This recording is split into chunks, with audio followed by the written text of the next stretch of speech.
Hi, my name is Andres Quintero, and today I will tell you about my first experience with the DJI Mini 3 Pro.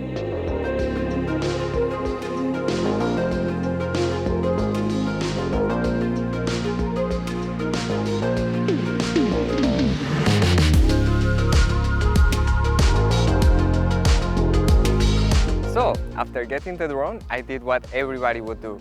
I went to the park to practice, to learn how to fly, to see how the videos look like, to understand the controllers, and so on. I did this without the intention of making a video because it was my first time flying the drone. So I thought, yeah, it doesn't make sense to complicate myself with so many cameras, and it will be very difficult to concentrate if I am making a video and at the same time I'm trying to understand how the drone works.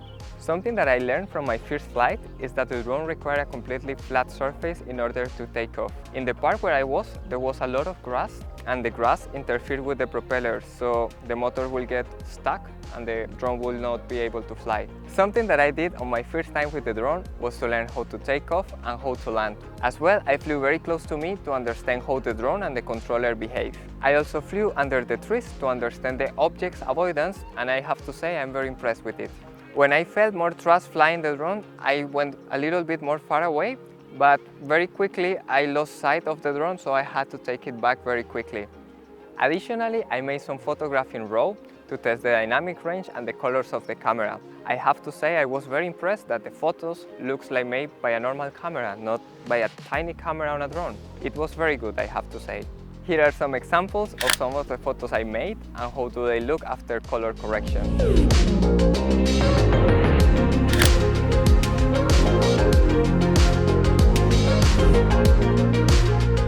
As I was finished with flying, something really crazy happened. As I said before, I wasn't ready for making a video this day, but I will try to illustrate it in the best way I can. I wanted to land the drone, so I bring it about this altitude. As I wanted to go down, I pressed the home base button so to see how it works. But what I didn't know is that this button is configured per default to make the drone go above around 120 meters. So when I pressed it, the drone started to go up and up and up and up, and I couldn't do anything about it. I couldn't stop it or anything. I don't know why, but the screen didn't work or the buttons didn't work. So when it was about 30 meters high, I saw that some insects like flies were flying around the camera, and the drone was very unstable. It was very difficult to fly like this. The controller started showing me red messages, and I lost completely the control of the drone. At that point, I thought I will start screaming, "Mayday, Mayday, Mayday, Mayday."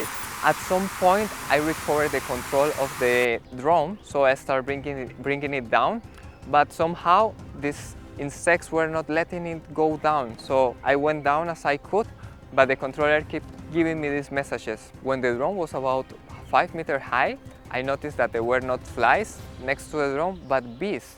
And I felt very bad because I was afraid that they die fighting to the drone because the propellers will cut them in half or anything. So I landed the drone as I could, and I couldn't go directly because I was afraid that the bees attacked me.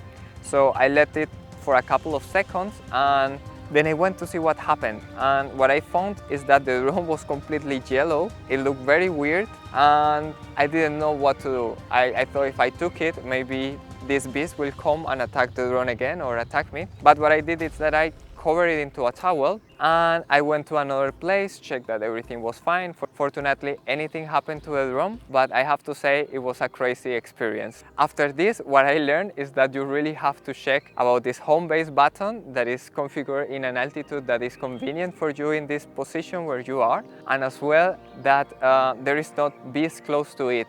They are usually on the trees, so if you go to fly, you have to check there is not a lot of them, and maybe you can program the controller into sport mode so you can fly faster than the bees and they don't attack your drone. I read in some forums that bees may attack the drones because they think it's a gigantic bee and they have to give food to it. That's one of the reasons they may attack it. I am not sure about it. If you know the reason why bees attack drones, let me know in the comments below. Okay, this was my story with my first flight with the DJI Mini 3 Pro. I hope this information is useful for you. Don't forget to like the video and to subscribe to more content like this one.